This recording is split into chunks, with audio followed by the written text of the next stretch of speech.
Hi, welcome to another episode of Hot Takes. Now, I'd like to talk about what can only be described as the sheer lunacy of the Scottish justice system, and in particular, the Scottish prison service. There is a man, his name is Peter Lang, but he now likes to be called Paris Green, which, if memory serves, is copper bisulfate. It's like the rust on copper. It's like a kind of coppery rust. Anyway, he is serving time in a woman's prison. He is a violent male prisoner. A couple of years ago, I seem to remember, top of my head, did he not? There was something a couple of years ago where he was demanding that the taxpayer paid for a sex change operation. I think the other prisoners should do it for him. But that's just, my view. But he is a violent man, and he is a killer.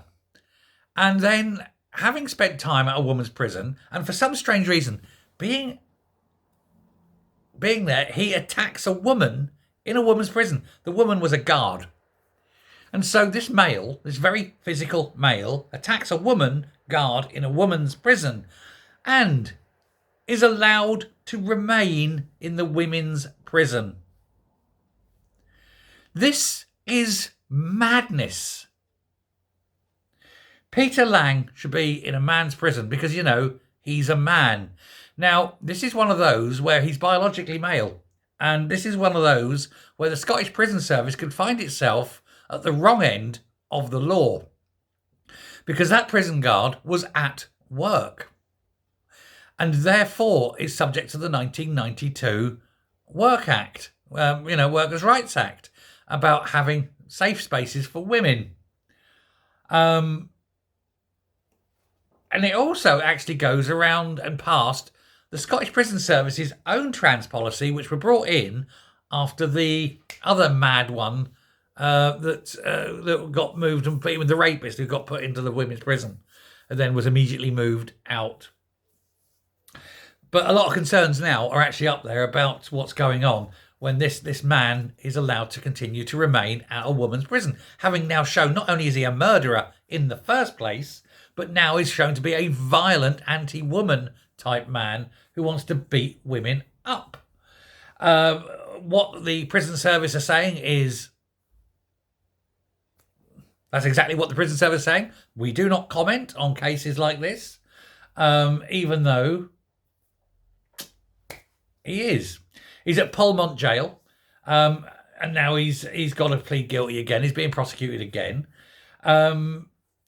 He tried to play, I was given a life sentence and all of a sudden I'm a lady, so I can do it in lady jail because I'm not much of a man. And if I go to men's jails, they'll do me, won't they? Well, send him into a male jail immediately. But they won't. How far do you have to go before men being put into women's prisons is deemed a bad thing? At what point do even the SNP think perhaps we shouldn't be putting men into women's prisons? You have to ask these questions, but hey, there we go. How many? We only know at the moment there's a minimum of 3 men in women's prisons. They won't say how many, but we know that there is at least 3. He is one of them. But we'll have to wait and see. I'm sure once a few women are raped and murdered by men in women's prisons, they might start thinking that maybe it's not such a good idea after all. And then the families of those women can sue the feck out of the Scottish government. Thanks very much. Bye.